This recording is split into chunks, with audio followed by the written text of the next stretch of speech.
Not again. Please, not again. I threw open the door, and the scene that greeted me was one torn from my recurring nightmares. Marcus, my husband, stood before the grand Victorian fireplace in our living room, a sheaf of my manuscript pages in his hand, casually feeding them, one by one, into the hungry orange flames that already consumed a significant portion of the last bookstore. He wasn't frenzied or angry or even particularly animated. He was calm, appallingly calm, like a man tidying up loose ends, an accountant balancing a ledger, the ledger of my creative soul. Marcus! The name tore from my throat, a strangled, broken sound. I lunged forward, a desperate, clumsy scramble, my knees hitting the Persian rug with a painful thud. My hands, heedless of the searing heat, darted towards the grate, batting at the burning pages, trying to salvage something, anything from the inferno. The edges of the paper bit at my fingertips, tiny, vicious burns. What are you doing? Stop it! That's my novel! He turned, his perfectly sculpted face unreadable in the flickering firelight. He held up a hand, not to strike, but to halt me, as one might calm a hysterical child. A small, almost pitying smile touched his lips. Olivia, darling, do try to be rational. It's for the best. A kindness, really. He then proceeded to drop another page, chapter 5, where Alara meets the enigmatic mapmaker into the heart of the fire. It blackened, curled, and vanished in a puff of gray smoke. A kindness! I shrieked, the sound raw and ugly in the opulent room. My eyes stung, not just from the smoke, but from the scalding, unshed tears of utter devastation. You call burning 3 years of my work, my heart, my life, a kindness? I snatched a charred, fragile remnant from the edge of the fire. It crumbled to dust in my trembling fingers. The smell, oh God, the smell. It was the funeral pyre of my dreams. He sighed then, a long, drawn-out exhalation of weary patience, the kind he reserved for my emotional outbursts. He took a deliberate sip from the crystal tumbler of amber liquid, probably his finest single malt, that sat on the marble mantelpiece. Let's be honest, Olivia, no one was ever going to publish this. It's sentimental, trite. You have a certain flair with words, I'll grant you, but you lack discipline, focus. This is garbage. Garbage. The word delivered with such casual cruelty struck me harder than a physical blow. This was the third time. The third manuscript he had systematically destroyed. The first, City of Whispers, a collection of interconnected short stories set in a fantastical version of Prague, he'd deemed too niche, too introspective. He'd waited until I was out for the day, then meticulously shredded every page, leaving the confetti of my efforts in a neat pile on my desk. I'd found it and wept until I was hollowed out, a fragile shell of grief. The second, The Alchemist's Daughter, a sprawling historical fantasy. He'd criticized for its lack of commercial appeal and unrealistic female protagonist. That time, he'd made me watch as he fed it, chapter by chapter, into the garden incinerator, the smoke carrying my ambitions away on the wind. I'd screamed then, a torrent of rage and pain until my voice was a ragged whisper. I'd sworn I'd never let him near my work again, and I hadn't, not really. After The Alchemist's Daughter was reduced to ash, I'd taken precautions. Every word I'd written since, every painstaking revision of the last bookstore was saved, duplicated, triplicated. On a tiny, password-protected flash drive, hidden inside a hollowed-out copy of War and Peace on my bookshelf. In the cloud, under an anonymous email address he knew nothing about. He could burn these physical pages, this tangible representation of my labor, but he couldn't truly destroy the story itself. He didn't know. The thought was a small, cold comfort, a tiny ember of defiance glowing in the vast darkness of my despair. But the symbolism of this act, this deliberate, repeated annihilation, it was still a profound violation. It was his way of telling me that my thoughts, my creativity, my very essence, were worthless unless he deemed them otherwise. He set his glass down with a decisive click. Actually, Olivia, I've done more than just dispose of the dross. He walked towards his leather briefcase, which lay open on the Chesterfield sofa. He pulled out a much slimmer stack of papers, neatly bound with a clip. I've taken the central premise, the magical bookstore, which I admit has a certain simplistic charm, and I've improved it. A chilling premonition gripped me. Improved it? Marcus, what are you talking about? What have you done? I've made it marketable, darling, he said, his voice smooth, confident. I've tightened the plot, eliminated the superfluous characters. That dreadful talking cat, for instance, had to go and given it a more compelling, dynamic protagonist. A male protagonist, of course. Audiences connect better with a strong male lead in this genre. He tapped the new manuscript. And the ending? Your original ending was ambiguous, weak. I've crafted something much more satisfying, more cinematic. My blood ran cold. You rewrote my book? I salvaged it, he corrected, a self-congratulatory smile playing on his lips. And the good news is my agent loves it. He's already sent it out to a few select producers. People I know, people who trust my judgment. He paused, letting the weight of his words sink in. Arthur Jennings is very keen, and Amelia Hayes at North Star Pictures thinks it could be their next big fantasy franchise. They're talking about a fast-track development with me attached to direct, naturally. The room began to spin. The smoke, the heat, the audacity of his betrayal, it was overwhelming. He hadn't just destroyed my work, he'd stolen its bones, twisted its soul, and was now parading it as his own creation. He was profiting from the very thing he'd just declared garbage. You pitched my story, your version of my story, without even telling me? My voice was dangerously low, trembling with a rage that was rapidly eclipsing the shock. He had the gall to look affronted. Our version, Olivia.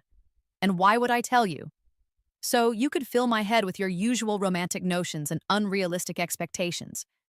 I deal with the realities of the industry. You write your little fantasies. It's a perfectly sensible division of labor. He actually chuckled. You should be thanking me. This is your ticket out of obscurity. You'll even get a story by credit. Generous, don't you think? Generous? I choked back a hysterical laugh. You burn my creation, then expect me to be grateful when you offer me crumbs from the feast you've stolen from my table? The unfairness of it, the sheer breathtaking arrogance, was a physical weight on my chest. This wasn't just about a book anymore. It was about my identity, my worth, everything he had systematically tried to chip away at over the years. Oh, don't be so dramatic, Olivia, he said, waving a dismissive hand. You're always so emotional. This is business, and I'm very good at business. He picked up his drink again, a conqueror surveying his domain. Jennings is expecting a call from me tomorrow to discuss potential screenwriters. It's all happening very quickly. The casual cruelty of his triumph, the way he so effortlessly erased me from my own narrative, was the final straw. A wave of dizziness, hot and sickening, washed over me. The edges of my vision began to blur. I reached out, grasping for the mantelpiece to steady myself, my fingers scrabbling against the cold, unforgiving marble. The ornate carving, a cherub with a smug, knowing smile, seemed to mock me. My knees gave way. The last thing I saw before the world dissolved into blackness was Marcus's indifferent face, illuminated by the dying embers of my burning story. The last thing I heard was the faint, distant clinking of ice in his glass.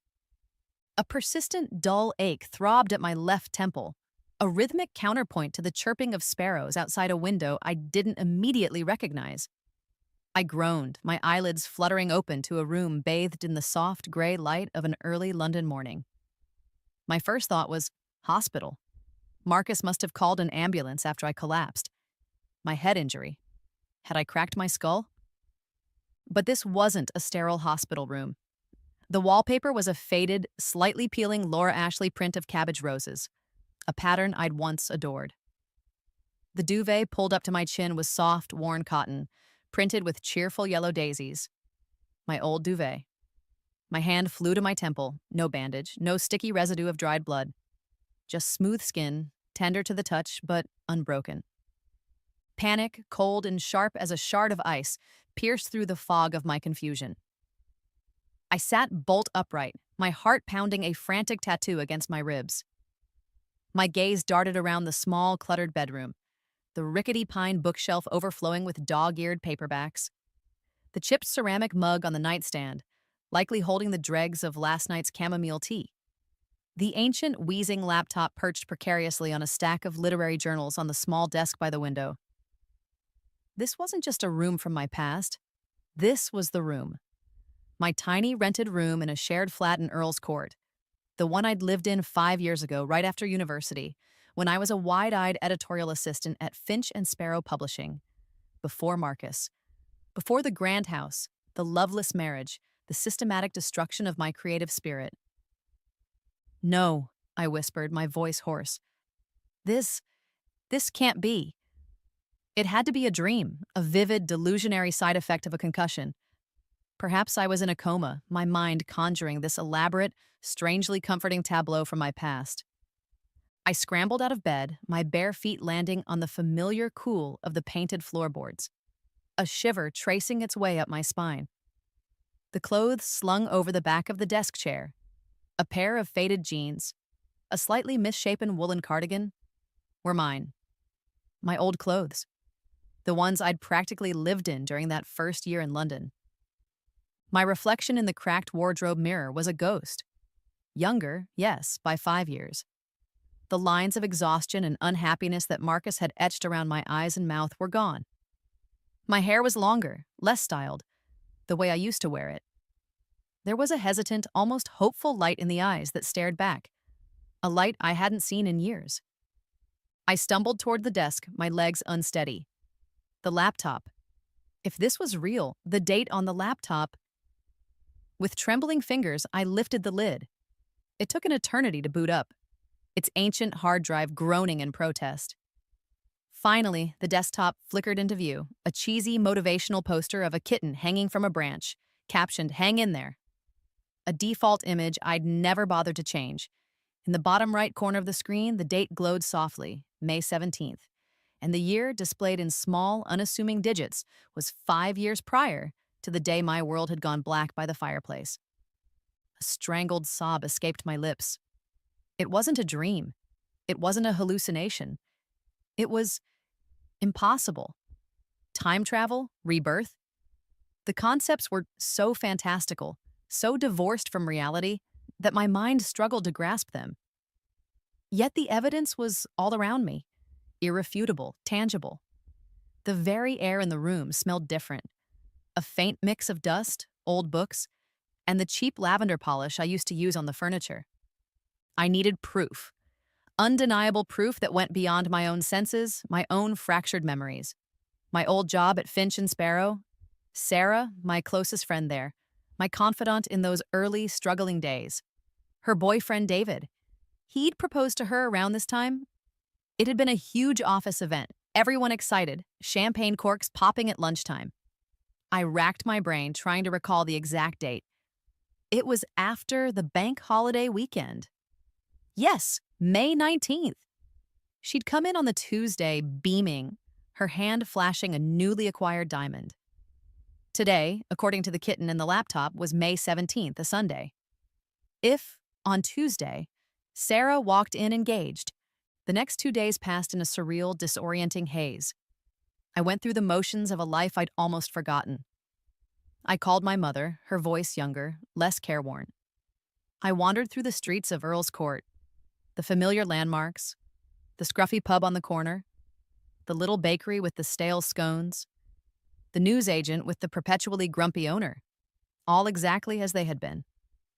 I felt like a ghost haunting my own past, an observer in a play where I already knew all the lines, all the tragic turns. On Tuesday morning, my stomach was a knot of agonizing suspense.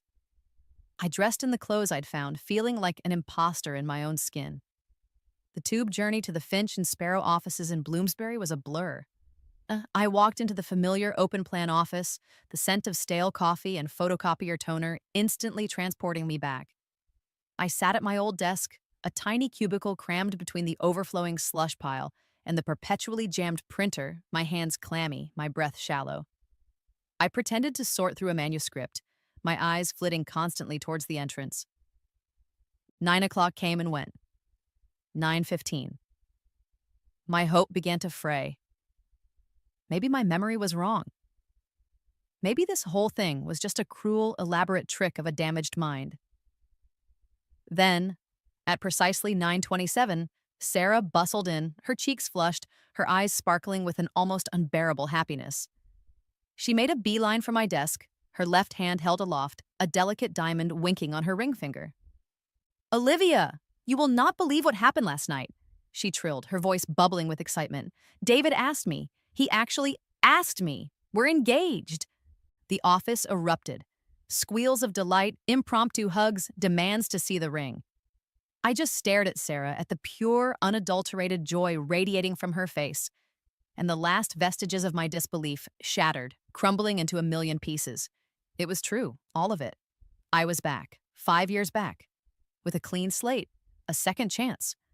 A dizzying wave of emotion washed over me, relief so profound it was painful, terror at the sheer cosmic unlikeliness of it all, and then, slowly, powerfully, a burgeoning sense of fierce, unyielding determination.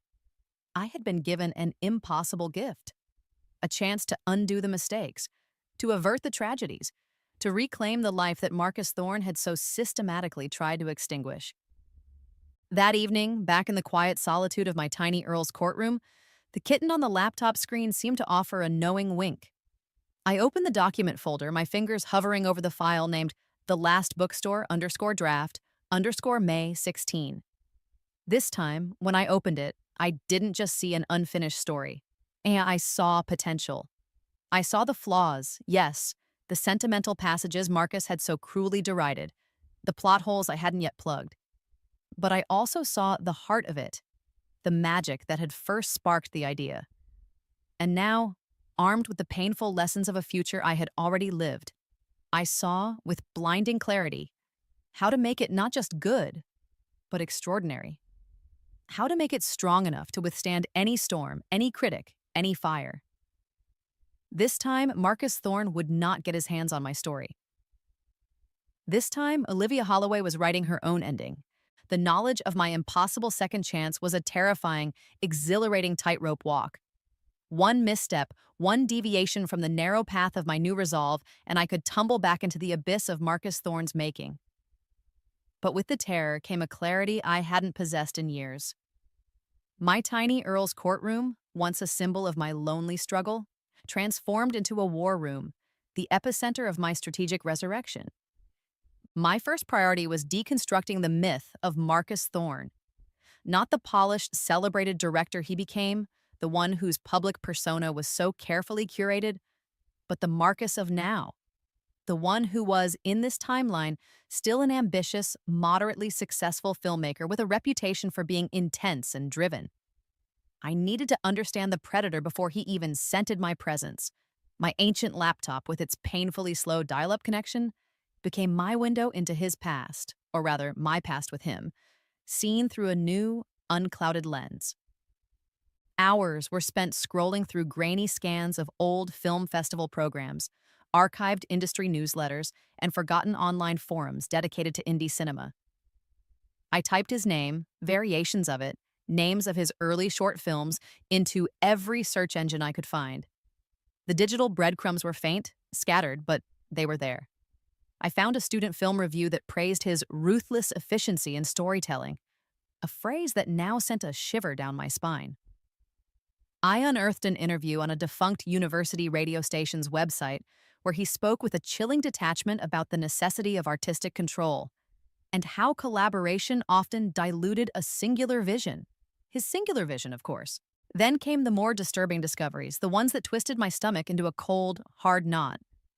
On a message board for aspiring screenwriters dated 6 years prior, a user with a female-sounding pseudonym posted a veiled warning about a charming but manipulative young director who had initially praised her script, offered to help develop it, and then, after months of leading her on, had incorporated several of her key plot points and characters into a project he claimed as solely his own. She didn't name him, but the description of his looks, his mannerisms, the type of film he was making, it was unmistakably Marcus. My blood ran cold. Another one, and another. A comment on an old blog post by a struggling musician, detailing how she'd shared demo tracks with a dynamic filmmaker she'd met at an industry mixer, only to hear her melodies, subtly altered but undeniably hers, woven into the score of his next short film. No credit, no acknowledgement. Just a casual theft, cloaked in the guise of inspiration. The Olivia of the future, the one who had been his wife, his victim, had been too close, too enmeshed in his web of gaslighting and emotional manipulation to see these patterns. I had believed his dismissals of these women, when their stories occasionally surfaced as bitter whispers, as the ramblings of jealous, untalented wannabes. Now, with the clarity of hindsight and the raw wound of my own experiences, I saw the truth. He was a predator who fed on the creativity of others, particularly women he perceived as vulnerable, less established. He'd draw them in with his charisma, his promises of mentorship and collaboration, then systematically absorb their ideas, their energy, their confidence, leaving them hollowed out and doubting their own worth. I wasn't unique. I was just another casualty in his carefully orchestrated campaign of creative vampirism. The anger that rose in me was a clean, cold flame. It didn't consume me with helpless rage, as it had in the past. It forged a core of steel within me. This wasn't just about reclaiming my own story anymore. It was about ensuring he couldn't do this to anyone else, starting with me, in this new, precious timeline. I bought a large, cheap whiteboard from a discount office supply store on Tottenham Court Road and propped it against the peeling wallpaper of my bedroom wall. With a set of brightly colored dry erase markers, I began to map out my 5-year plan. At the top, in bold red letters, I wrote, Project Reclamation. Underneath, columns emerged. Literary milestones, London Book Fair, Year 1, Year 2, Year 3, Established Presence, Network with Agents, International Scouts. Frankfurt Book Fair, Year 3 onwards for translation rights. Key literary agents. I listed them by name, agents known for championing debut novelists with unique voices, agents I knew from my future knowledge would be receptive to a story like The Last Bookstore. Underneath each name, I jotted down notes. Prefers strong female protagonists, looking for magical realism with a contemporary edge, known for securing excellent film options. Another column, film industry inroads. This was trickier. I listed the major film festivals, Sundance, Cannes, TIFF, Berlinale. Not to submit my unfinished novel, but to attend, to observe, to learn the landscape from the outside in, before I was ready to step onto the stage. I listed the producers Marcus had eventually targeted. Arthur Jennings, Amelia Hayes. I noted down the release dates of Marcus's upcoming films in this timeline, the festivals they'd screen at, the interviews he'd likely give. I would track his movements, his pronouncements from a safe distance. My writing schedule became sacrosanct. The early mornings before the demands of my editorial assistant job were for The Last Bookstore. The words, once strangled by self-doubt and Marcus's insidious criticisms, now flowed with a newfound freedom. The story deepened. The characters gained complexity. Ilara, my protagonist, was no longer the slightly passive, reactive character she had been in earlier drafts. She became proactive, questioning, fighting for her magical inheritance. The villain, Mr. Pike, who Marcus had dismissed as a caricature of corporate greed, I fleshed out, giving him a tragic backstory, a desperate motivation that made him far more formidable, more human. The magic of the bookstore itself became more nuanced, its rules more intricate, its potential for both good and ill more pronounced. I wasn't just telling a story, I was weaving a tapestry of defiance, each word a stitch in my own emancipation, and I started sending out tentative chapters, not to industry insiders yet, but to people I trusted from my original past, friends I had neglected during my suffocating years with Marcus. Clara, my old university writing partner, who is now, in this timeline, working at a dusty independent bookshop in Hampstead. Her literary judgment as sharp as ever. Ann Thomas, a kind, thoughtful editor from a small poetry press I'd interned for, whose gentle critiques had always been insightful and encouraging. Clara's emails were a lifeline. "Liv, this is magnificent," she wrote after reading the first 50 pages. "Ilara's voice is so compelling, but that scene in chapter 4 where she first discovers the whispering book, could you linger there a little longer? Show us her fear, her awe, really make us feel the uncanniness of it." Thomas, more reserved, focused on the prose. "Some beautiful passages here, Olivia. Watch out for a tendency towards overly elaborate sentence structures in the descriptive sections. Sometimes, simpler is more powerful. Let the magic speak for itself.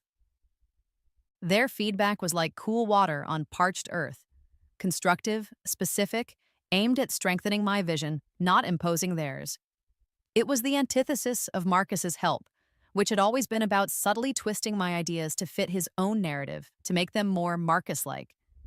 My confidence, so long battered and bruised, began to mend. I was a writer, a good writer. My story had merit. It deserved to be told, and told on my own terms. The whiteboard filled up. Timelines for finishing the manuscript. Query letter drafts. Lists of independent bookstores to approach for potential readings. A long way off, but it was good to dream. And a new section. Olivia Holloway Strengths. Underneath, I wrote, resilience, unique voice, knowledge of future market, use wisely. Determination. Staring at those words, I felt a flicker of the powerful woman I was becoming, the woman I should have been all along.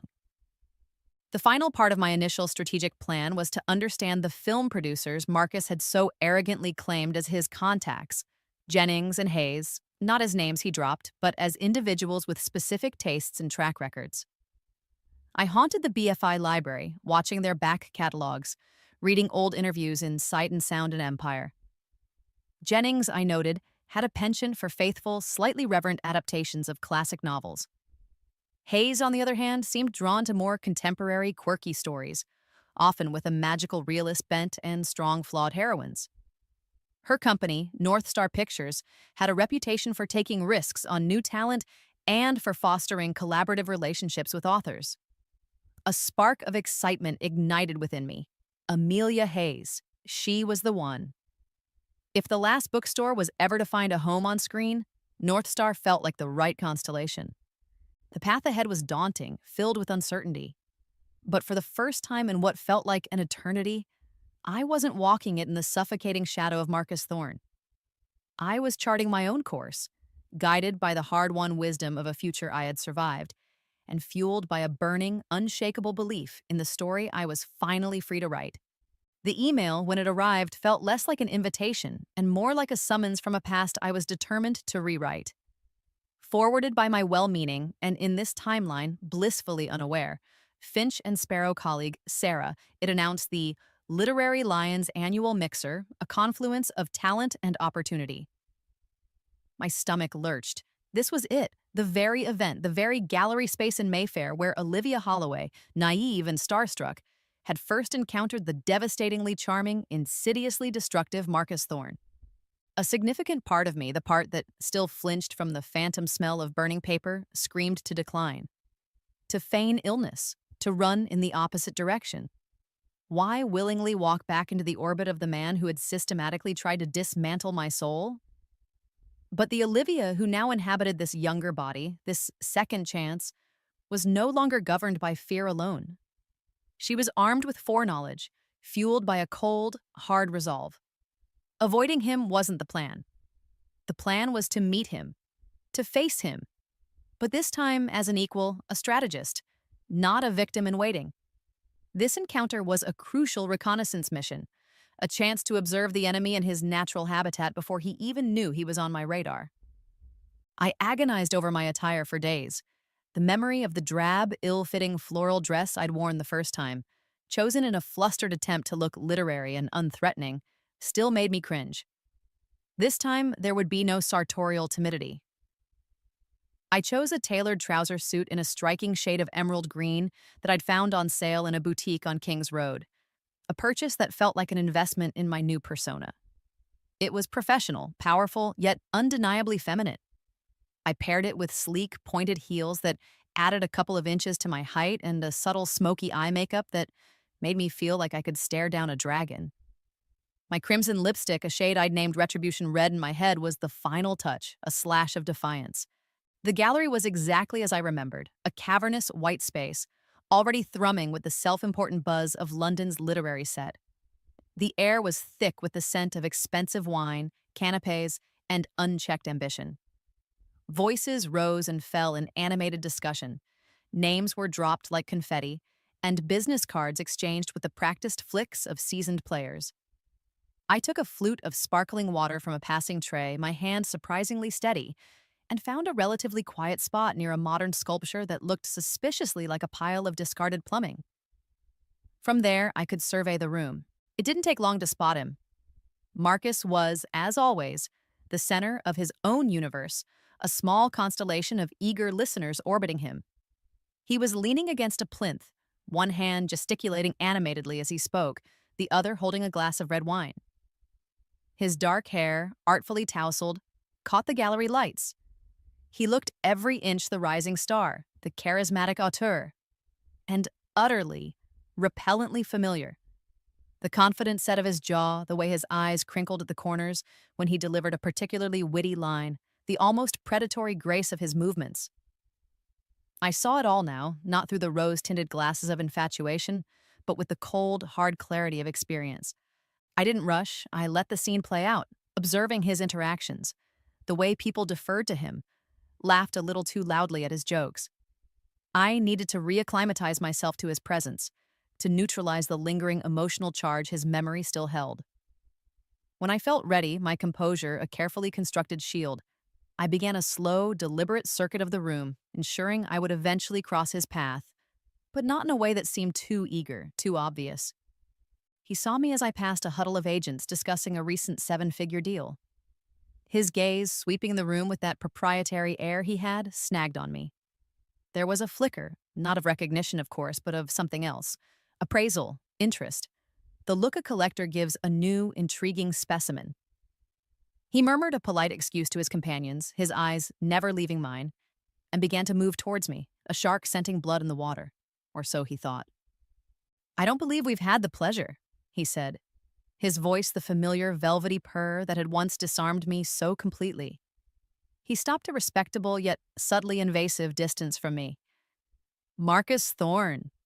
He extended his hand, his smile a masterpiece of practiced charm. I met his gaze directly, my own expression carefully neutral, perhaps a touch enigmatic. "Olivia Holloway," I replied, my voice calm, my handshake brief and firm, not the lingering, slightly flustered grip I'd offered him in that other life. "Olivia," he repeated, drawing out the syllables as if savoring a rare vintage. His eyes, those intense laser blue pools, did their work, trying to draw me in, to make me feel like the sole focus of his universe. "That's a beautiful name. Are you a writer, Olivia? You have the look of a storyteller." The look of a storyteller. The same line he'd used before. The predictability of it almost made me smile. "I am, as a matter of fact," I said, allowing a hint of polite surprise into my tone. "I'm working on my first novel." "Fascinating." He leaned in a fraction, lowering his voice conspiratorially, creating a bubble of intimacy in the crowded room. "You must tell me about it. I'm always on the lookout for fresh talent, for stories that resonate." "And so," I told him, not with the breathless, nervous enthusiasm of our first encounter, where I'd practically blurted out my entire life story along with the plot of my then manuscript. This time I was measured, concise. I gave him the hook for The Last Bookstore.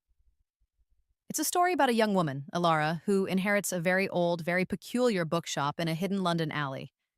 She soon discovers that the books within its walls are more than just paper and ink. They're sentient, magical, and have the power to change the lives of those who read them, often in ways they never expected. I watched him closely as I spoke, observing the subtle shifts in his expression. The initial polite attentiveness, the flicker of genuine intrigue when I mentioned the magical element, and then the almost imperceptible narrowing of his eyes, the slight purse of his lips, as the mental cogs began to whir. He wasn't just listening, he was assessing, deconstructing, looking for the angle, the flaw, the opportunity for his input. "A magical bookstore," he mused, stroking his chin in a gesture I now recognized as his deep in thought and about to dispense wisdom pose. "Intriguing concept, Olivia. There's a definite appeal there. But the market for pure fantasy, especially from a debut, can be challenging. Have you thought about grounding it more? Perhaps a contemporary thriller element? The protagonist stumbles upon a conspiracy hidden within the books, something that threatens the real world." He paused, his eyes gleaming.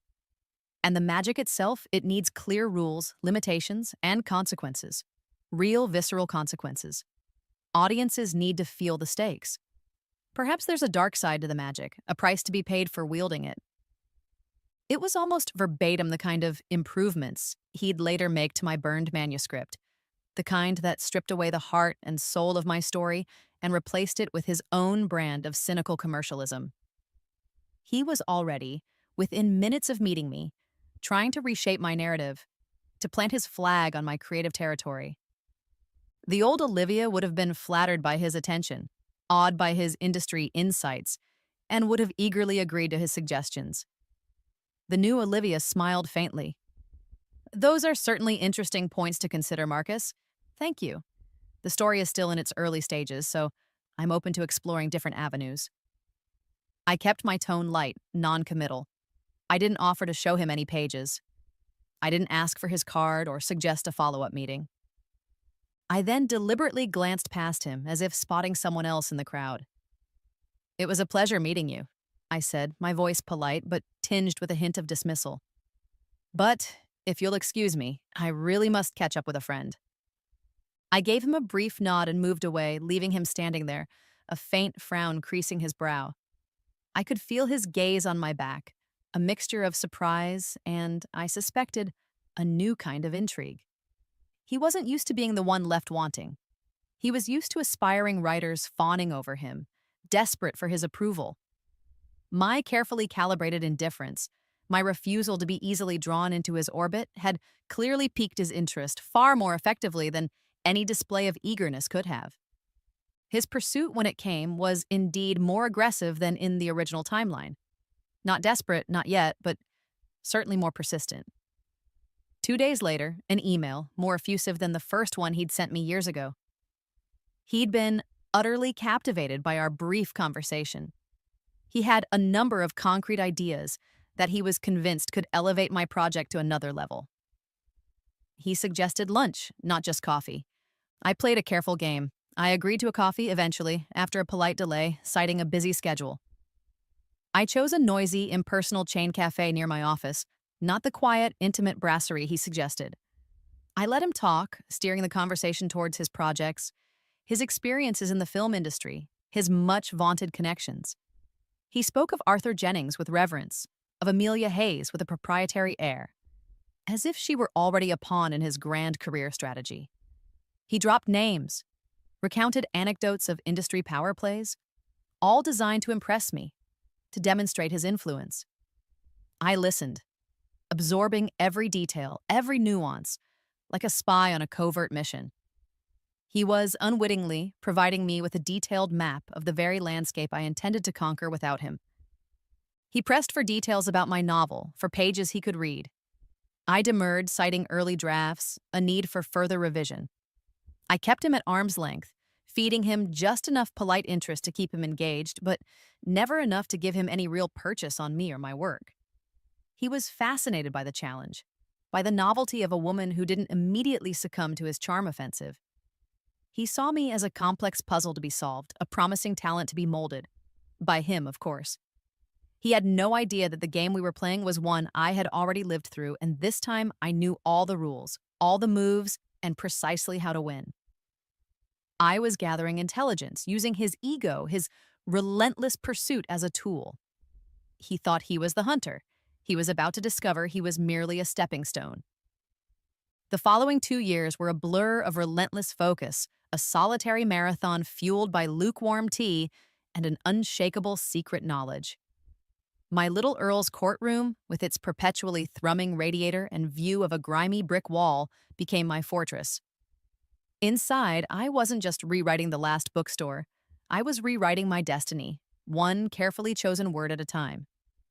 The manuscript grew, not just in length, but in depth and complexity. The lessons from my future life, the sting of Marcus's criticisms, the valid ones, stripped of their cruelty, and the insightful feedback from Clara and Thomas, all coalesced into a story that was far richer, far more resonant than the version he had so contemptuously consigned to the flames. Ilara, my protagonist, was no longer a passive observer of the magic around her. She grappled with its responsibilities, its seductive dangers, its profound moral ambiguities. The enchanted books themselves became characters, their whispered secrets holding both solace and peril. The world of the novel expanded, its mythology deepened. I wrote with a ferocity I hadn't known I possessed, driven by a deadline only I was aware of. The ticking clock of my own past, the imperative to have a finished, polished manuscript ready before the Marcus of this timeline could fully insinuate himself back into my professional or personal life. When I finally typed the words, "the end," a profound, bone-deep exhaustion settled over me, followed by a quiet, trembling sense of accomplishment. This wasn't just a manuscript. It was a declaration of independence, a testament to my survival. It was, unequivocally, mine. Securing a literary agent was the next Everest to climb. I didn't even consider approaching any of the agents Marcus had once casually mentioned he might introduce me to when your work is ready. His endorsement would be the kiss of death, a mark of Cain I was determined to avoid. Instead, I meticulously researched agents who were known for championing unique voices, for discovering debut talent, for not being afraid of stories that blurred genres. My future knowledge provided a few key names, agents who had, in the intervening 5 years of my lost life, risen to prominence. The query letters went out, dozens of them, each one a carefully crafted distillation of my novel's soul, accompanied by the requisite sample chapters. The rejections began to trickle in, then flood. Polite form letter dismissals that stung despite my best efforts to remain detached. Not right for our list at this time. We wish you the best of luck placing your work elsewhere. Each one was a small pinprick to my fragile, newly won confidence. Doubts, those insidious whispers Marcus had so skillfully cultivated, began to creep back in. Maybe he was right. Maybe it is just sentimental fluff. Then, an email with a subject line that made my heart stop. Query, The Last Bookstore, Olivia Holloway, request for full manuscript. It was from Sarah Chen, a young, dynamic agent at a boutique agency, someone who, in my other life, had become a rising star, known for her fierce advocacy for her clients. I'd specifically targeted her, remembering a glowing review from an author she'd plucked from obscurity. I sent the full manuscript with trembling hands, then spent 3 agonizing weeks jumping every time my phone buzzed. Finally, another email from Sarah Chen. Dear Olivia, I started The Last Bookstore on Friday evening and finished it at 3 a.m. on Saturday. I haven't been this excited by a debut novel in years.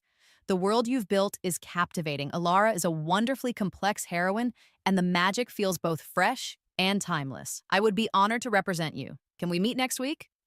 The meeting took place in her small, bright office in Soho, books stacked on every available surface. Sarah Chen was a whirlwind of energy and enthusiasm, her passion for The Last Bookstore radiating from her. She didn't talk about changing its core or making it more commercial in the way Marcus had. She spoke of its strengths, its unique appeal, its potential to find a wide readership. This story has a soul, Olivia, she said, her dark eyes shining. And my job is to make sure the world gets to experience it. We signed the agency agreement right then and there, a celebratory cup of tea sealing the deal. For the first time, I had a true champion, someone who believed in my vision, not someone who wanted to co-opt it. Navigating the submission process with Sarah was an education. My future knowledge gave us a subtle edge. I knew which editors at which publishing houses were actively looking for the kind of magical realism I'd written, which imprints were taking more risks. We compiled a carefully curated submission list, targeting editors who I knew, from my lost future, had a track record of loving and successfully publishing books like mine. Meanwhile, my carefully managed, infrequent interactions with Marcus continued. An occasional brief coffee when he was in town between film projects, a polite exchange at an industry event we both happened to attend. I kept him at a distance, feeding him carefully edited, vague updates about my writing progress, allowing him to believe he was still a peripheral mentor figure. He'd offer unsolicited advice, name-drop producers he was currently schmoozing, blissfully unaware that I was meticulously cross-referencing his pronouncements with my own research, gathering intel. He'd often say things like, "Don't even bother sending your type of whimsical stuff to a place like Kingfisher Press, Olivia. They only want gritty thrillers. You need someone who gets you, like I do." I'd just nod and smile, knowing that Kingfisher Press was, in fact, at the top of Sarah Chen's list for me based on a new, ambitious editor who had recently joined them. The offers for the last bookstore began to arrive, not with a trickle, but with a surprising, exhilarating rush. Sarah Chen's phone seemed to be ringing off the hook. And yes, Kingfisher Press was among the first to express serious interest, along with several other prestigious houses, some of whom Marcus had, in our previous life, confidently asserted were completely out of your league, darling. The manuscript went to a heated, multi-publisher auction. It was a week of dizzying phone calls, escalating bids, and sleepless nights. Sarah was a tigress in negotiations, fighting for the best possible terms, for creative control, for marketing commitments. And then, the final call. "Olivia, are you sitting down?" Sarah's voice was electric. "We have a deal, a six-figure deal, Olivia, with Crown Helix, one of the biggest, most respected publishers in the UK. They're planning a massive lead title launch." Crown Helix. I could barely breathe. The advance was more money than I'd ever dreamed of earning. But it wasn't just about the money, it was the validation, the belief. News of the book deal spread through the publishing world like wildfire. Marcus inevitably heard about it. His congratulatory phone call was a masterpiece of feigned enthusiasm and subtle possessiveness. "Olivia, darling, stupendous news. I always knew you had it in you. My little protege finally spreads her wings." He laughed, a sound that grated on my nerves. "You must let me take you out to celebrate. We can talk about how my early guidance helped you find your way." "Thank you, Marcus," I said, my voice coolly polite, a carefully constructed wall against his encroaching ego. "I certainly appreciate the encouragement you offered when I was just starting out." It was a very competitive auction, actually. Crown Helix had a wonderful vision for the book. I subtly but firmly redirected the credit to where it belonged. My agent, the publisher, and, implicitly, myself. His attitude began to shift then. The condescending mentorship act started to fray around the edges, replaced by a more overt, almost desperate need to associate himself with my burgeoning success. He'd mention in interviews when asked about upcoming literary talent, "Oh, Olivia Holloway? Yes, a very promising writer. I've been mentoring her for some time. Delighted to see her finally get her break."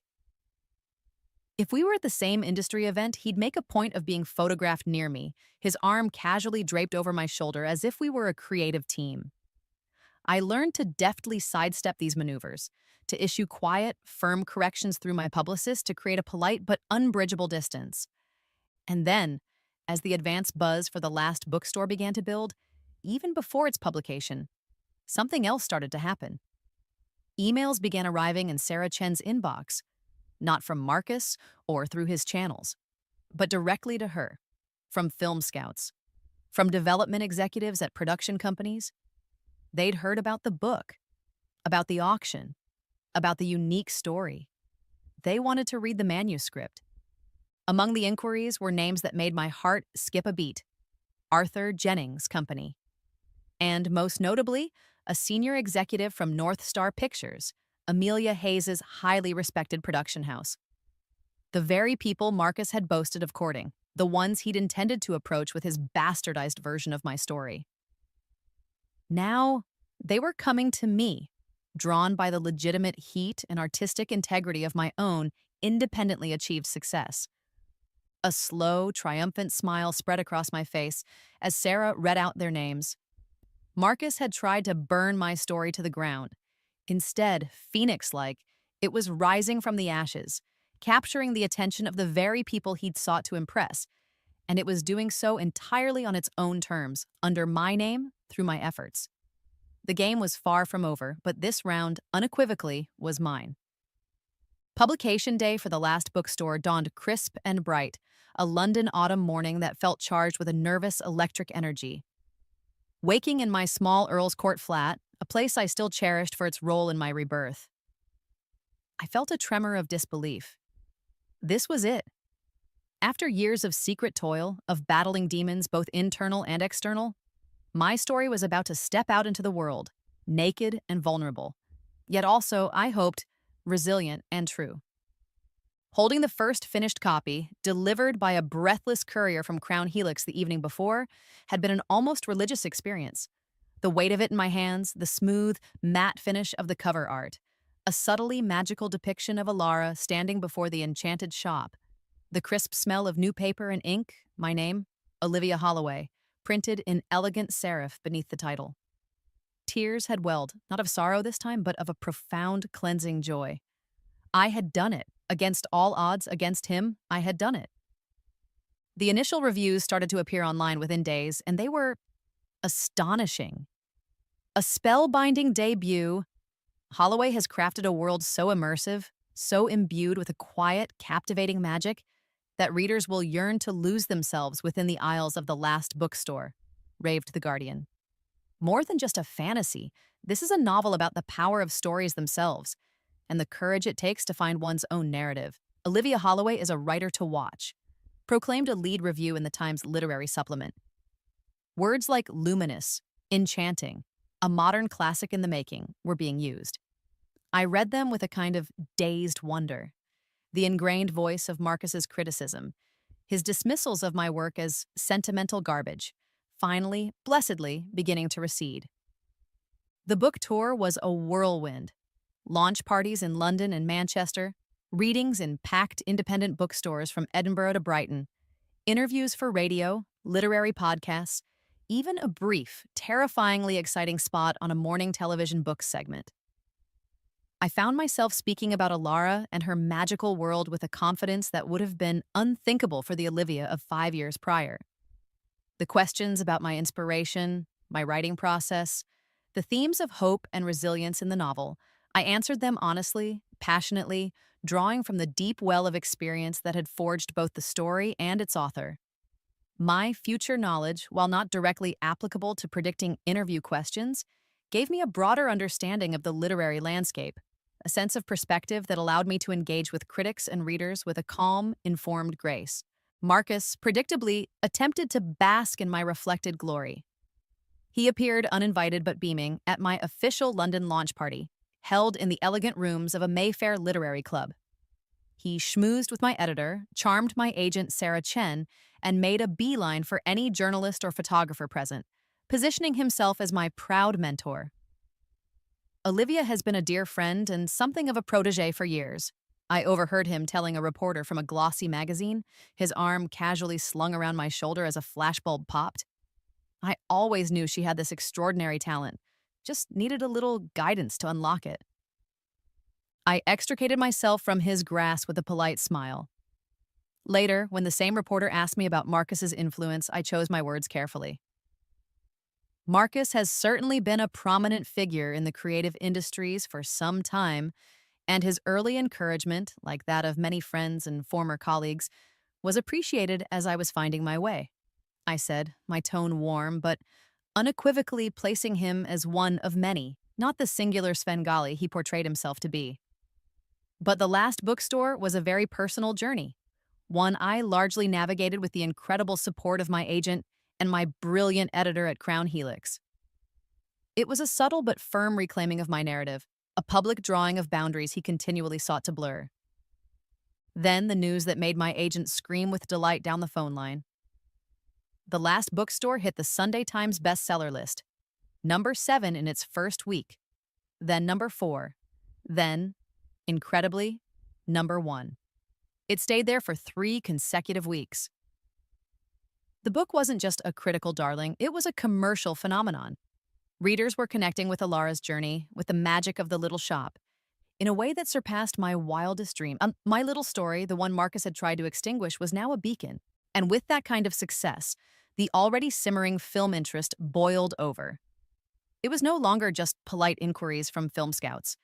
It was serious, concerted pursuit from major production companies, both in the UK and increasingly from Hollywood. My agent's phone was ringing off the hook. The carefully compiled list of producers I'd researched with such diligence in my Earl's Court flat was now a list of people actively seeking meetings with me. Among them, inevitably, were the very names Marcus had once dangled before me like precious, unattainable jewels. Arthur Jennings' company sent a beautifully bound copy of one of his classic adaptations with a handwritten note expressing his profound admiration for my novel. And then, an email from Amelia Hayes herself, the dynamic head of North Star Pictures. Not a tentative feeler from a junior executive, but a direct personal message. She wrote of how The Last Bookstore had captivated her, how she'd read it in a single sitting, how she believed it had the potential to be a truly special, beloved film. She wanted to fly to London to meet me to discuss her vision.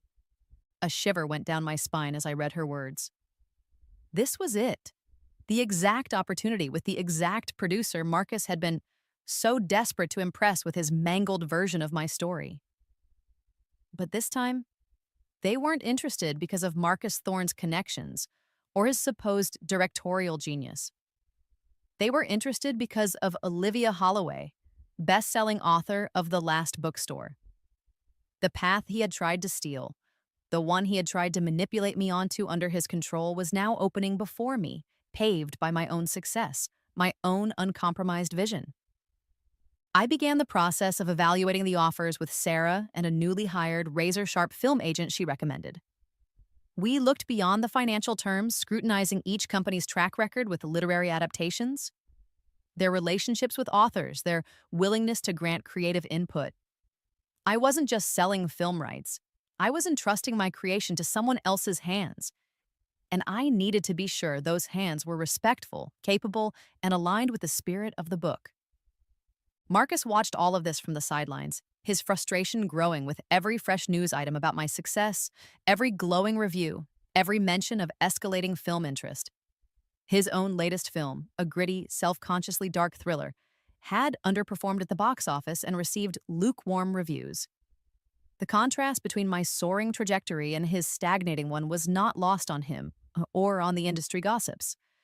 His attempts to associate himself with my work became more desperate, more blatant. He gave an interview to a film blog where he spoke at length about the years of creative dialogue we'd supposedly shared, hinting that many of the core ideas in The Last Bookstore had emerged from our collaborative brainstorming sessions. My publicist at Crown Helix, a wonderfully shrewd woman named Fiona, drafted a polite but unequivocal statement clarifying that while Mr. Thorne was an acquaintance, the novel was entirely my own creation. We didn't engage in a public spat. That would only give his claims more oxygen. Instead, we focused on celebrating the book's success, on my voice, my story. But Marcus's resentment was a palpable thing, a sour note in the symphony of my triumph. He started making disparaging remarks about my work to mutual acquaintances, comments that inevitably found their way back to me. It's a charming little trifle, of course, but hardly groundbreaking. Or, she's very lucky the market for that sort of sentimental escapism is so strong right now. I learned to let these barbs slide off me. His bitterness was a testament to his own insecurity, his own diminishing power in the narrative of my life. I was Olivia Holloway, the best-selling author. He was rapidly becoming a footnote in my story, a bitter, fading echo of a past I had not just survived, but triumphantly transcended. And the most exciting chapter, the one where Hollywood came calling on my terms, was just beginning. The success of The Last Bookstore transformed from a gentle rolling wave into a full-blown tsunami of industry attention. The phrase bidding war began to be whispered, then spoken outright, in connection with the film rights. My new film agent, a sleek, fast-talking Hollywood veteran named Leo Maxwell, whom Sarah Chen had brought on board, was practically vibrating with excitement. "Kid, we've got a genuine frenzy on our hands," he'd crowed down the phone line from LA, his voice thick with the satisfaction of a shark scenting a particularly juicy deal. Every studio, every major production house, they all want a piece of Alara and her magical shop. We're talking serious players, Olivia, serious money. It was a bewildering, intoxicating time. My days became a blur of conference calls spanning multiple time zones, of reading impassioned pitches from acclaimed directors and producers, each professing their undying love for my novel and their unique vision for its adaptation. I was flown to Los Angeles, a city I'd only ever seen in films, and whisked from one plush studio office to another, from power lunches in sun-drenched Beverly Hills restaurants to discreet meetings in shadowy CAA conference rooms. The sheer scale of it, the money being discussed, the glittering names being attached as potential collaborators, It was a universe away from my tiny Earl's Court flat and the quiet solitude of my writing desk. To navigate this treacherous, high stakes terrain, Leo had insisted I retain a top tier entertainment attorney. Eleanor Vance, a formidable woman with a reputation for being both brilliant and terrifyingly thorough, came highly recommended. In our first meeting, her steely gaze had assessed me, not as a wide eyed debut author, but as a client whose creative and financial interests she was prepared to defend with the ferocity of a mother bear. "These deals, Miss Holloway," she'd stated, her voice crisp and devoid of sentiment, "are designed to benefit the studio. Our job is to ensure they also benefit you. Significantly." I liked her immediately. Marcus, of course, was not content to remain a spectator to this unfolding drama. As the buzz around the film rights reached fever pitch, he launched his own offensive. He called me incessantly, his tone shifting from condescending mentorship to an almost desperate urgency. "Olivia, you must understand," he'd plead, his voice laced with a theatrical earnestness. No one understands your story the way I do. I've lived with it, breathed it, even before you fully realized its potential." The audacity of this claim, given he'd literally tried to burn the original, was breathtaking.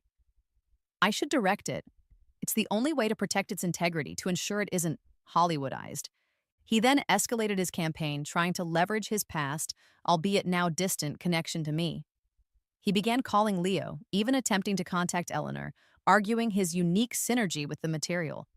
He painted himself as my creative confidant, the one who had nurtured my nascent talent. "I can bring a depth to this, an understanding of Olivia's original vision that no other director could possibly possess," he'd insist, his voice resonating with a passion that might have sounded convincing to anyone who didn't know the truth of our toxic history. I instructed Leo and Eleanor to handle his calls with polite but firm deflection. "We appreciate Mr. Thorne's interest," Eleanor would state coolly, "and Miss Holloway is, of course, considering all creative avenues. We will be in touch if a formal discussion about his potential involvement becomes appropriate." Which, I had privately assured them, it never would. While Marcus was busy trying to insert himself into a role I had no intention of offering him, I was taking my own meetings, quietly, strategically. I met with several highly respected directors whose work I admired, filmmakers known for their visual flair, their sensitivity to character, their respect for source material. I listened to their interpretations of The Last Bookstore, asked pointed questions about their proposed approach, their casting ideas, their willingness to collaborate with an author who intended to be more than just a passive name on a credit roll. This wasn't just about finding a director, it was about finding a creative partner, someone who would honor the soul of my story. And then came the formal offer from North Star Pictures, spearheaded by Amelia Hayes. Her pitch wasn't the flashiest, nor was their initial financial offer the absolute highest, though it was certainly in the top tier. But what set it apart was Amelia herself.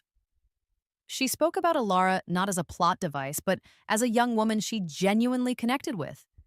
She understood the nuances of the magic, the bittersweet undertones of the narrative, the quiet power of the bookstore itself. She didn't talk about changing the ending, or adding a gratuitous love triangle, or making the protagonist male. She spoke of fidelity, of emotional truth, of wanting to create a film that would feel like stepping inside the pages of the book. And crucially, she was not only open to, but enthusiastic about my active involvement. This was where my strategic game with Marcus came into play. In one of our brief, unavoidable phone calls, initiated by him, of course, I let slip with carefully feigned casualness. "North Star Pictures has made a very interesting proposal, Marcus. Amelia Hayes seems to genuinely love the book." His reaction was immediate, a surge of triumphant ego palpable even over the phone. "Amelia, of course. I've known Amelia for years, darling. A brilliant woman. She has excellent taste, naturally." He practically purred. "I'm sure my early conversations with her about the potential of your core concept, even before you'd fully developed it, helped pave the way. I can certainly put in a good word, reinforce her enthusiasm. Let her know I'm available to guide the project. Ensure it stays true to that initial spark we discussed." "That's very thoughtful of you, Marcus," I'd said, my voice a masterpiece of false gratitude. I let him believe he was still a player, that his influence mattered. It kept his ego stroked, his attention slightly misdirected, while Eleanor, Leo, and I engaged in the real, hard-nosed negotiations with North Star. Learning from the bitter lessons of my past, my non-negotiables were clear. An executive producer credit that carried genuine weight, not just a vanity title. Meaningful consultation on the screenplay at every stage, from outline to final polish. Approval over key casting choices, particularly for Alara. And a commitment to preserving the fundamental themes and emotional core of the novel. Eleanor fought for these clauses with the tenacity of a bulldog, her legal arguments precise and unyielding. Leo, meanwhile, ensured the financial package was commensurate with the book's global success and the fierce competition for its rights. There were moments during tense late-night calls with LA when I felt the old Olivia, the one who doubted her worth, begin to surface. Was I asking for too much? Was I being unreasonable? But then I'd remember the acrid smell of burning paper, Marcus's dismissive voice, and the resolve would harden within me. This wasn't just about a film deal. It was about reclaiming my power, my voice, my story. Finally, after weeks of intense back and forth, the deal was struck. North Star Pictures had secured the film rights to The Last Bookstore. The terms were everything I had hoped for and more. I would be an executive producer with meaningful creative input enshrined in the contract. The financial compensation was staggering, and the team at North Star, led by Amelia Hayes, felt like genuine partners, people who respected my work and were committed to bringing it to the screen with integrity. The day I signed the contract in Eleanor Vance's London office, the city's sunlight streaming through the large windows, I felt a profound sense of peace, of a circle finally, satisfyingly closed. I had not just survived, I had triumphed on my own terms. The official announcement was made via a joint press release from Crown Helix and North Star Pictures, trumpeted across all the major industry trades. Best-selling author Olivia Holloway to executive produce film adaptation of her phenomenon, The Last Bookstore with North Star Pictures. My name, my role, front and center. Marcus, I learned later from a rather gleeful Leo, had been completely blindsided. He'd apparently been calling Amelia Hayes, offering his unsolicited guidance, blissfully unaware that the deal was being finalized without his involvement, without his control, without him. When the news broke, his fury was reportedly legendary. He called me, his voice no longer smooth or manipulative, but raw with disbelief and impotent rage. "You signed with North Star without me? After everything I did to connect you with Amelia?" "The deal was concluded this morning, Marcus," I stated, my voice calm, betraying none of the quiet satisfaction that was singing through my veins. Amelia and her team presented the most compelling vision for the film, and their commitment to authorial involvement was unparalleled. It was the best decision for the book. A strangled sound came down the line. "But I was supposed to direct. I was supposed to be the one shaping it. You used me." "I made the best creative and business decision for my work, Marcus," I replied, the words clear, definitive, and entirely my own, as any author would. He hung up, the click of the receiver echoing the final, definitive severing of his parasitic hold on my creative life. He had been outmaneuvered, outplayed, and rendered utterly irrelevant to the future of the story he had once so arrogantly tried to claim. The victory was sweeter than any fiction I could ever write. The party to celebrate the North Star Pictures deal for The Last Bookstore was exactly the kind of glittering, champagne-fueled affair that the Marcus of my previous life would have reveled in, holding court, soaking up the adulation. It was held at a chic rooftop bar in Soho, the kind with panoramic views of the London skyline, fairy lights twinkling like fallen stars, and an endless parade of perfectly crafted canapes. Industry power players mingled with literary lions, agents clinked glasses with producers, and the air buzzed with the intoxicating hum of success. My success. I stood near the edge of the terrace, a flute of sparkling elderflower press in my hand. I needed my wits about me tonight, accepting congratulations. My agent, Sarah Chen, and my film agent, Leo Maxwell, flanking me like a protective honor guard. I felt a strange sense of calm, a detached amusement almost, as I navigated the effusive compliments and shrewdly veiled inquiries. I was no longer the nervous, easily overwhelmed ingenue. I was Olivia Holloway, executive producer, the architect of my own narrative, and I knew, with an unshakable certainty, that Marcus would make an appearance. He wouldn't be able to resist. He arrived late, a calculated entrance designed to draw attention. But the room, once his for the commanding, merely offered a polite ripple of acknowledgement before returning to its myriad conversations. He looked diminished. His usual bespoke suit seemed a little looser, his artfully disheveled hair a touch more genuinely unkempt. There were shadows under his eyes that his practiced charm couldn't quite conceal. He spotted me, his gaze homing in like a heat-seeking missile, and began to weave his way through the throng, his progress less a confident glide and more a determined shoulder barge. "Olivia," he said, his voice tight, devoid of its usual silken persuasion when he finally reached me. Sarah and Leo tensed, but I gave them a subtle, reassuring nod. "We need to talk, privately." I inclined my head. "Of course, Marcus." I led him away from the main throng towards a secluded corner of the terrace, shielded by a large potted olive tree, the distant sounds of the party a muted backdrop to the confrontation I knew was inevitable and for which I was finally, utterly prepared. He rounded on me the moment we were out of earshot, his composure cracking. "You played me, Olivia, right from that night at the Lions Mixer. All that coy innocence, that supposed deference. It was all an act, wasn't it? You used me for my contacts, for my knowledge of the industry." His voice was raw with accusation, with the wounded pride of a master manipulator who has been outmaneuvered at his own game. I met his furious gaze with a calm I didn't have to feign. "Your insights into the industry were illuminating at times, Marcus, I'll grant you that. And some of the names you so generously dropped certainly helped me understand the landscape." I took a deliberate sip of my drink. But let's be very clear, the last bookstore got this deal, this success, because it's a good story, well told. My story, my work. Not because of any doors you imagine you opened for me. He scoffed, a harsh, bitter sound. "Don't insult my intelligence. You always seem to be one step ahead. You knew who to talk to, what they wanted to hear. It was uncanny. As if you'd seen the playbook before the game even started."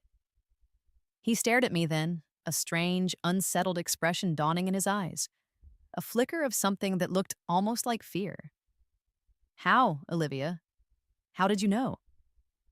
This was the moment I could choose to let him believe whatever he wanted or offer him a sliver of the impossible truth, just enough to plant a seed of doubt, of unease, that would perhaps, in some small way, make him question his own infallibility. I smiled, a slow, enigmatic smile that didn't quite reach my eyes. "Let's just say, Marcus," I said softly, "that in another life, under different stars, I learned a great deal about your tactics, your ambitions, your betrayals. Some lessons once learned are never forgotten, no matter how the timeline shifts." His face paled visibly beneath his carefully maintained tan. He took an involuntary step back. "Another life? What are you talking about? That's insane."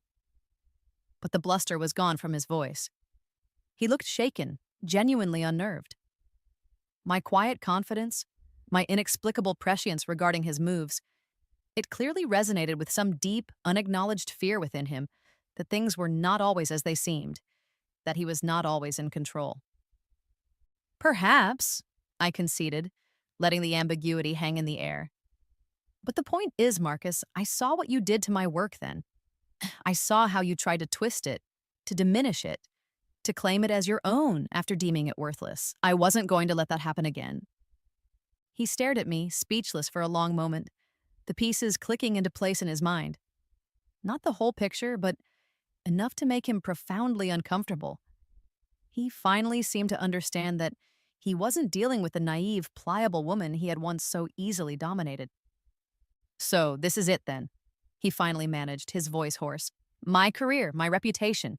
You intend to destroy me?" The victim card, so predictable. I almost laughed. "Destroy you, Marcus? Don't be so melodramatic. That was never my intention. My intention was simply to protect my work and claim what is rightfully mine." I paused, then added with a touch of pragmatic coolness. Actually, I've been thinking. Your knowledge of the practicalities of filmmaking, your understanding of on-set protocols, it could still be of some limited use. The studio is looking to hire various consultants. I saw a flicker of hope, of desperate ego in his eyes. I've suggested they might consider you for a very minor, very specific advisory role. A few days on set, perhaps, to consult on some of the more technical period details your early research for your version might have unearthed. The pay wouldn't be much, and there would be no creative input whatsoever, strictly advisory, take it or leave it. It was a small, almost insulting offer, a carefully calculated move. It would preserve a sliver of his public pride, keep him from becoming an openly hostile saboteur, but it would also place him firmly under my control, a paid subordinate on the project he had once intended to command. He knew it, I knew it. He swallowed, his Adam's apple bobbing. The fight had gone out of him, replaced by a weary, grudging acceptance. I'll consider it, he mumbled, avoiding my gaze. Good, I said crisply.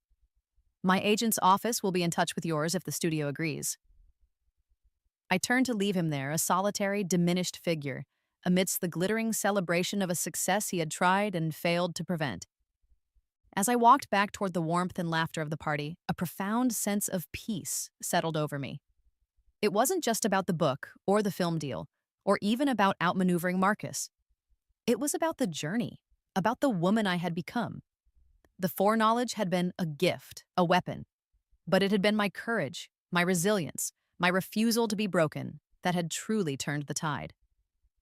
The final, most perfect scene of my rebirth didn't take place at a glamorous party or in a lawyer's office, but 6 months later on a sprawling soundstage at Pinewood Studios. The air was alive with the controlled chaos of a major film production, the murmur of voices, the whir of equipment, the scent of sawdust and hot lights. I sat in a comfortable canvas-backed chair, my name clearly stenciled on it, Olivia Holloway, executive producer.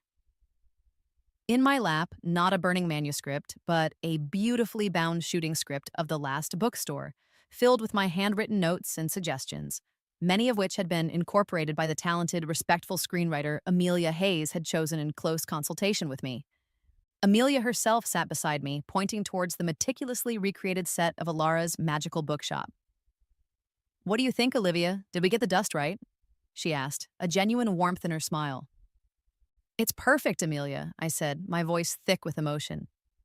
"It's exactly as I always imagined it." The assistant director called for quiet. And action.